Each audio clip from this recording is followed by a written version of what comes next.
Greetings, my name is Mark Garang and publisher of the Conway Daily Sun. And joining Terry Levitt, one of our reporters and health reporter, is Jon Burroughs. Jon, greetings. Thank you. Thank you both for having me. And Jon, you've kind of like a medical extraordinaire here. You're emergency room doc, you're a lawyer. Not a lawyer yet. Oh, you're not? You're still studying? You have to pass the bar. Okay. Graduating from law school gets you nowhere. Okay, so you will be a lawyer, and your recent history is you're a consultant. And also a healthcare administrative expert as well. Okay, so let's start with some basic stuff. COVID and RSV. I mean, is it how prevalent is it?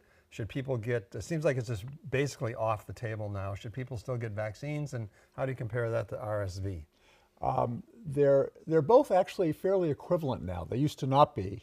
The thing about viruses, they continually mutate because their goal is to survive. And if they kill their host, that's not a good survival strategy for a virus. So viruses weaken every time they mutate. And so COVID-19 has mutated now 12, 13, 14 times. And what it's doing is becoming increasingly benign, albeit annoying. And more people are going to get it. In fact, even if you're immunized, the new variants are such that until you're immunized for the new variants, you're still susceptible to get COVID-19. It's just not going to be as severe as if you weren't immunized. But those viruses are everywhere. And RSV, respiratory syncytial virus, which by the way is the same similar type of virus to bronchiolitis that little babies and children get, is ubiquitous. They're everywhere. If you look inside your body, we carry around millions of viruses in our upper respiratory tract all the time. But there's a vaccine for RSV. There is, but again, RSV can mutate into different structural variations of RSV. So how many vaccines, I mean, what do you recommend? I mean, should we get the COVID? Well, some people would get the flu vaccine, right? Flu shot. And now you got to get RSV, and then you should get COVID on top. I mean, where does it start or finish with the vaccine? Well, it's a moving target, and my best advice is always follow the science, not the politics. You know, if you're on one side of the political spectrum, you believe that vaccines are evil. If you're on the other side of the political spectrum, you believe that anyone who isn't vaccinated shouldn't appear in public or be permitted to go to school or go to work. The truth is in the middle. It's moderation.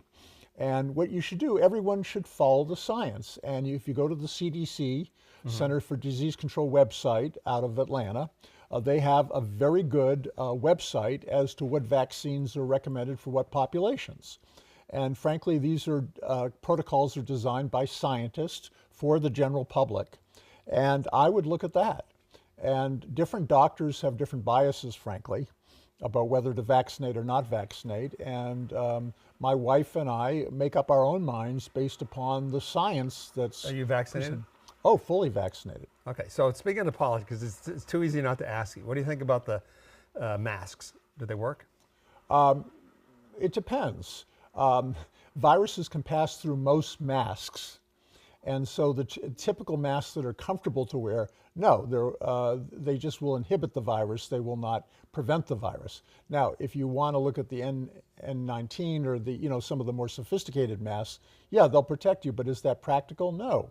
During COVID, my wife and I, fortunately, I have a rather extensive knowledge of the White Mountains and the trails. We went hiking on some of the 95% of trails where you're unlikely to meet a human being. As it turns out around here, about 95% of people do 5% of the trails. And they're very predicted. Right. But there's a whole wealth of wonderful trails, not only in the White Mountains, but everywhere in the state of New Hampshire and beyond, that hardly anyone ever goes on, ever.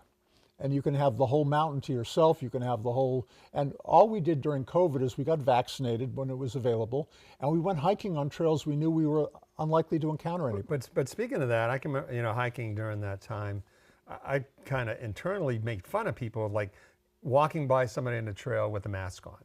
It's like, as much as I think, I mean, from a practical point of view, having a mask is like you don't cough in people's faces, right? Surgeons wear masks when they're operating, so it just seems like they have to offer some protection. But I have to admit, being outdoors and seeing someone walking in a trail outdoors with a mask on seemed to be a little ridiculous. That is irrational, and I will tell you that unfortunately, healthcare has been politicized, and healthcare has been polarized. And depending on which political party you're on, you either advocate for too much or too little. There's a middle path, and that's the path that I always recommend people consider, is that path of moderation, where you take common sense precautions, but you don't make it into something crazy. And wearing a mask when you're not around any human being, like I see people wearing masks in their cars when they're driving alone or out in the woods, is irrational. And there's no science to back that up. But there are a lot of cultures. If you go to the Far East, there are cultures in which people wear masks just as part of the societal norm. Because of pollution in China in particular. Pollution, right? Pollution and disease, et cetera, depending on where you are. So I always advise a path of moderation. All right, the last political question with viruses we'll move on is, where do you think it was originated from? The wet markets, or did it escape from a lab in China? All of the above. I think that it was, these things mutate all over the world. Interestingly, climate change is having a lot to do with the introduction of new viruses. For instance, Alaska has lost half of its permafrost, permanently frozen ground. And there are viruses being released now up in the Arctic that have been basically frozen for centuries. And so there's a combination of factors of overpopulation and climate change and environmental changes that are actually fostering the introduction of new viruses, and new viruses will always be with us. So novel viruses will always be with us. So specifically with China, when you're saying it's all of the above, I mean, they talked about, how do you say it's all of the above if you have wet markets or a lab? It either get out of the lab or it didn't. Well, what the World Health Organization could have done at the beginning, which they did not do for political reasons, was they could have isolated China until such time as people had developed a vaccine. Now, that was politically untenable at the time. So what happened was COVID was introduced from China to Europe to the United States. And it was because the World Health Organization was unwilling to take the politically drastic move of saying, we're going to enclose China just for the time being, because we have a potentially lethal novel virus here. And then we're going to develop the vaccine in the lab. And once the vaccine's developed, we're going to immunize everyone, and then people from China can go anywhere they want to go. All right, and then just on the virus stuff, where do you think it's going to go? I mean, we're talking about all these viruses that are mutating everywhere and they're being released. Are we better equipped to handle new viruses, like with the RNA stuff? It just seems like the new sciences can quickly develop a vaccine. Like, where are we headed? Is it more dangerous times or less? Both. See, the world, there's no simple answers. Sure there are. There's new technologies. No, the amazing thing was, and I will give the Trump administration this huge positive thing, because of the financial incentives that he and his administration put on the table. World records were broken in the development time of the vaccines from all of the manufacturers. It was unheard of to develop a vaccine for a novel virus within a year. And for the first time in human history, that happened. So in that respect, we're all safer, because when new novel viruses are introduced, which they will be, and some of them will be benign and some of them will be very lethal, when the next COVID-19 comes around, we now have new technology to develop a vaccine against the virus in world record time, which we didn't have before. And those viruses, I mean, the new vaccine with the messenger vaccine, messenger RNA. Yeah, messenger RNA, I mean, that really tweaks the cells themselves versus the old protein-based vaccines where you just basically injected yourself with a small dose and you became immune to it. It's attacking the virus at the genetic level, at the coding level, which is really primary science level. And it had never been done before. It was new technology, it was a new approach. We had known about this approach for a long time, but it had never been executed so swiftly or so efficiently ever before. Okay, Terry? Well, I wanted to ask about the workforce for healthcare these days. There's a bill before the Senate right now to improve the numbers of nurses, medical assistants, physician assistants, all those kinds of jobs. And there's been a crisis since before COVID, but it's only gotten worse in the last few years. So, as far as I know, so where are we at with that, and what do you think the solution is? The solution is not adding more doctors and more nurses, and I'm in the minority for saying that, but I will say that. I've always said that the problem isn't a shortage of qualified people, it's that we've abused those people over the decades by using them inappropriately and frankly underpaying them as well.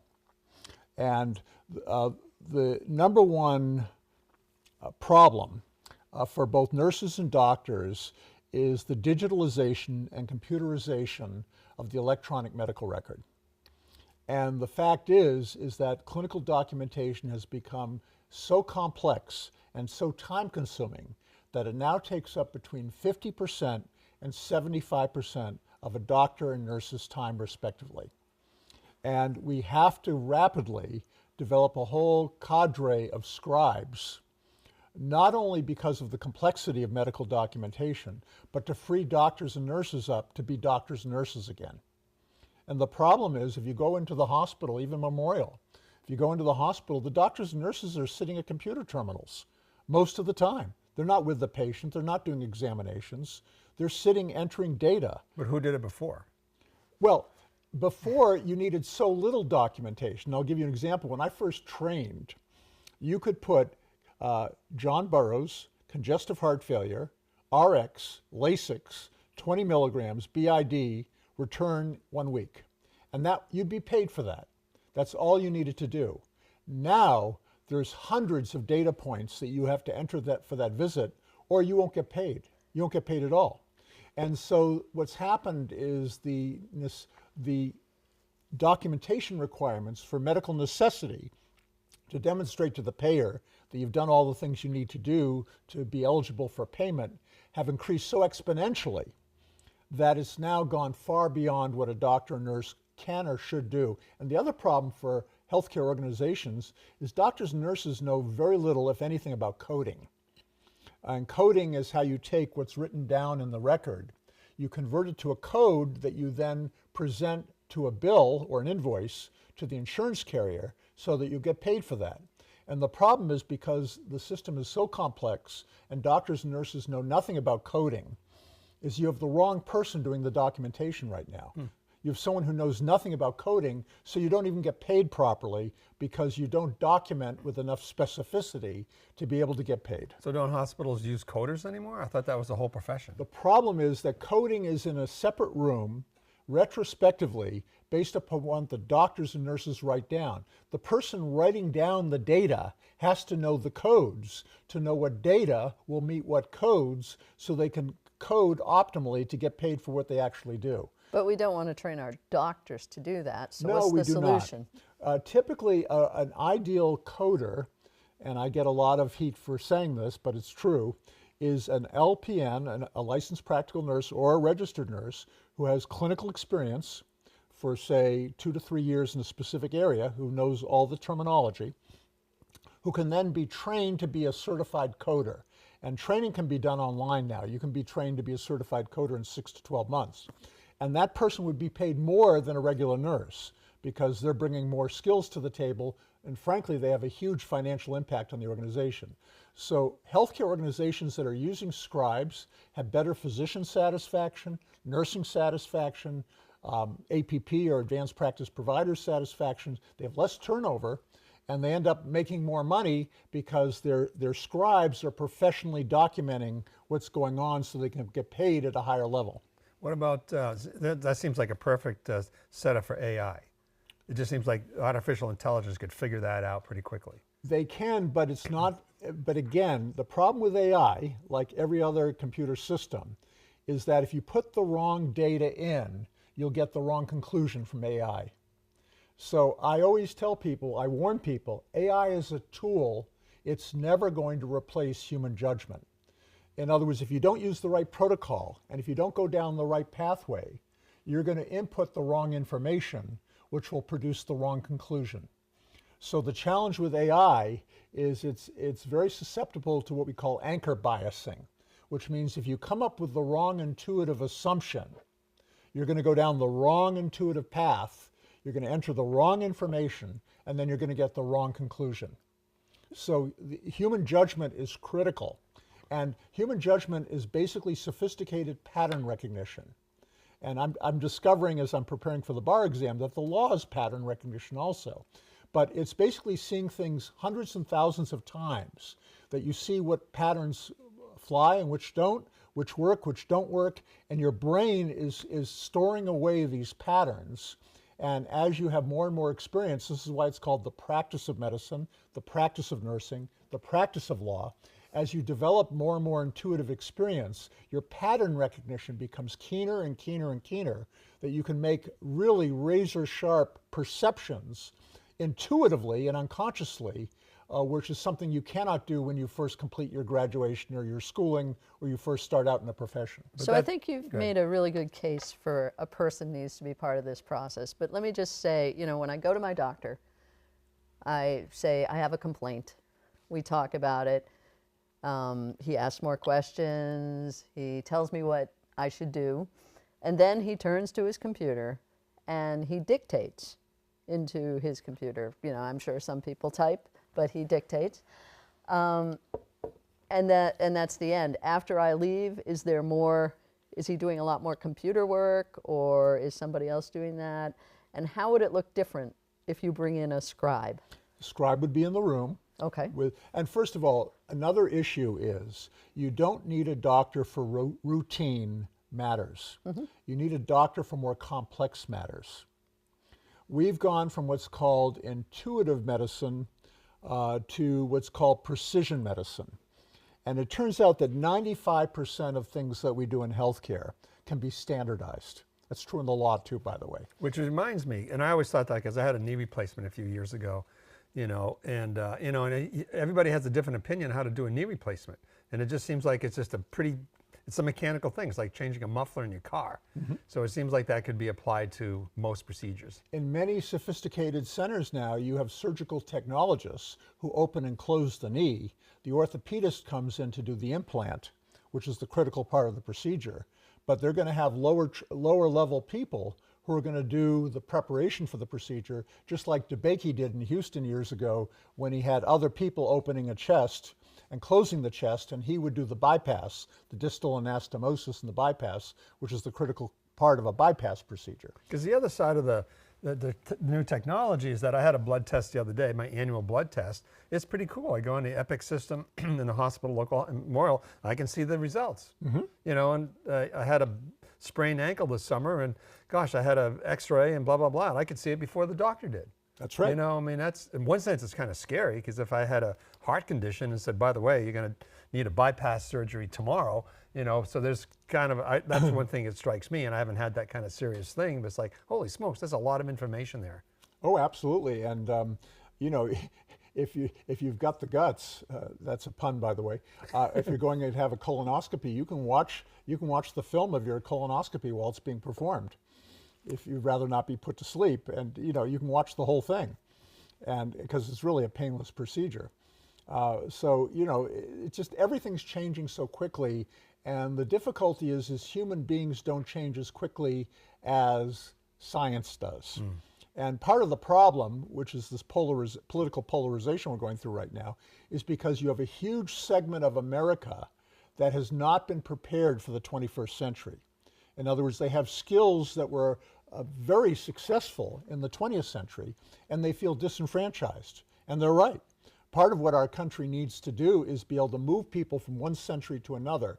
Economists call that a century-wide inflection, is that every 100 years or so, our economy radically changes, as it did from an agrarian society to an industrial society, and now an industrial society to a digital society. And because we're going through these radical shifts, we have to bring everyone along. And healthcare is going through that right now. Healthcare, as I like to describe it, is becoming digitized, commoditized, globalized, and standardized. We could spend an hour talking about each of those particular All right. things. Now But you were an emergency room doc here, right? absolutely. I served in the Memorial Hospital Emergency Department from 1988 until 2008. Okay, so you've got experience. Now, what do you think about the merger with Maine Med? And I can tell you from personal experience, 3 or 4 years ago, they wouldn't even answer a phone call if you called in for a script. And I think Art Matheson, the former CEO, did a really good job of getting the trains running on time. And now, so from my perspective, it's a whole lot better. I mean, everybody has their good stories and bad stories about a doctor or procedure. What do you think about the whole merger? Well, I actually encouraged it. And by the way, it's not technically a merger because if you look at the contract, it's an affiliation agreement. Okay. It's an affiliate, but that's There's your lawyer stuff coming yeah, out. that's the lawyer stuff. And my wife always tells me, cut out that legal stuff. Yeah. Just speak in English. But I encouraged it, and the reason I did is that standalone small hospitals, even large hospitals, are becoming a dinosaur. And the reason they're becoming a dinosaur is because of the economies of scale.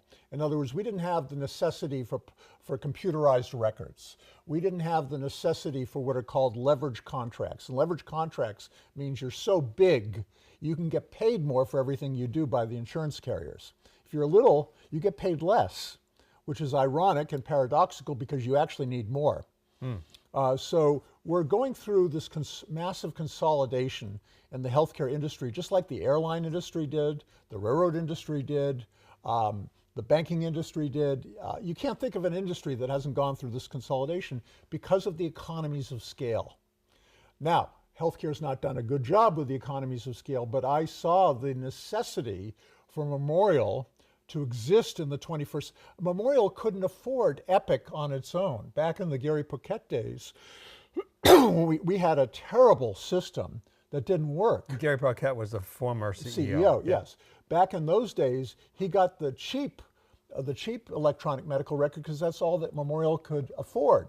By being part of Maine Health, what was part of the affiliation agreement, is Maine Health brought Epic to, which is the number 1 or 2 rated electronic healthcare system in America, in the world actually. Cerner and Epic are the 2 big ones. But Memorial couldn't have afforded that system without Maine Health. Also, Memorial couldn't afford to get leverage contracts with insurance carriers, Medicare, Medicaid, commercial payers, et cetera, which they depend upon for their operating revenues. So there was a lot that Memorial could not do on its own and needed to be part of a larger system. And I tell small hospitals everywhere in the country, pick your partner wisely and pick a good partner that is competent, that is well equipped, has excellent management, and can help bring you into the 21st century. So I actually encouraged the relationship. Derek, you got? Okay. Then, go ahead. Okay, good. So speaking of which, which you say you talked to, and you're a consultant now. I mean, one of your many 8 careers or 5 careers you've been 8. at. 8. Okay, 8 careers. So now you're a consultant. 6, excuse me, 6. 6. Okay. Well, it's hard to keep track, John. One of which is hiking, because we did a story on you this summer actually when you slipped and you had to be rescued. Yes. Yeah. How's your leg, by the way? Well, my knee, I tore knee. my quadriceps tendon, which Okay. for people who are not familiar with that anatomical term, is the large tendon between your quadriceps, your anterior thigh muscle, and your kneecap. So did you know when you fell, did you say, oh my gosh, I got a quadra, blah, blah, blah? Yes. In fact, when I called Fish and Game, I said, bring a knee immobilizer because I've just torn my quadriceps tendon. And you couldn't fix it on the trail. It requires surgery. Oh. And you couldn't fix it on the trail? Well, what I did on the trail that was incredibly painful, I slipped, by the way, on the Imp Trail. And what I had to do was relocate my knee. My knee had come out of joint. Wow. And that was probably one of the more painful things I've had So to you do. literally like moved it. Well, I had to, it was flexed. It was flexed like a jackknife like this. And I had to bring it back like this. And I had to do that without anesthesia. And I don't advise anyone to try that one at home without anesthesia. It's incredibly painful. Why did you even do it? I knew it because I was going to put my popliteal artery and nerve at risk. Being a doctor, I knew what was going on, and I said, I need to protect the neurovascular bundle behind my knee. And so I need to get the bones out of the way so that I don't impair the circulation, the blood flow to my leg, because I could lose my leg if I did that. Wow. So I did that, and then I waited the 3 hours, and Fish and Game brought a wonderful team of 20 young people. And the rescue was unlike any I had ever done. I had done dozens of rescues during my days with the Appalachian Mountain Club. But now they basically put you in a stretcher, and they have these bands that they can wear around their shoulder that can actually take a lot of the weight off of the people carrying the stretcher, and they have tires they can attach to the bottom of the litter, the stretcher, so that you can actually roll it down the trail. Wow. When you get to less rocky terrain. So it was actually an incredible experience because it was the new way of rescue as opposed to the old way that I was used to when you just carry the litter, and everyone got tired, and so you would just rotate. And I used to do dozens and dozens of rescues when I was young. Wow. So it was a wonderful experience. I guess the lesson here, John, is to bring you along when we go hiking. Well, except that the problem is now, this was my mortality call, is I can't do the difficult descents anymore. Ah, well. In fact, if I had to write another guidebook, which I'm not going to, called the Old Codger's Hiking Guide, it would be mountains that you can ascend but don't have to descend. Because most injuries and accidents and actually deaths occur on the descent. In fact, 80% of all injuries on mountains occur on the descent, not the ascent. And why is that? Well, because going down is more dangerous than going up. When you're ascending, you're going with the terrain. You're actually with the terrain, and it's actually very difficult to fall. Going down, you're going opposite the terrain because you're standing up and the terrain is dropping away from you, not coming up to meet you. And so it's very easy to fall and injure. So that's when all the injuries occur. So basically, in my future life as a 70-something guy, I'm going to be going up mountains like Cannon Mountain and Mount Washington that I can ride down, but I'm not, or Wildcat, but I'm not going to descend on foot unless it's like a ski trail. Well, that's a good one because I haven't done Mount Washington in 3 or 4 years, and because the last time I did it, it just killed me coming down. Don't go down. We're probably about the same age, and going down is not good for your joints. All right, we have a couple minutes left. Talk about your consulting business. And you were saying before you went on the air that you testify. Yeah. And it's on the way in, I was hearing just the news, and they were saying that somebody was testifying for Trump in his latest trial, and that expert witness got $900,000 to testify for a day and a half. I'm not in that range. Sorry, I'm not in that range. So what do you? I don't believe 900,000. I don't believe 900, but that's okay. Yeah. So what do you testify? You're an expert in what field that you would? Healthcare administration, but my expertise now is the healthcare system. I don't testify against doctors or nurses. I testify about the system. And there are a few of us, there are only a couple of dozen of us in the United States who do this kind of work. I'm in a very small group because most people know about a clinical specialty, or if they're in healthcare administration, they know about managing a type of hospital or a type of system. I've studied the entire healthcare system now for the last quarter century.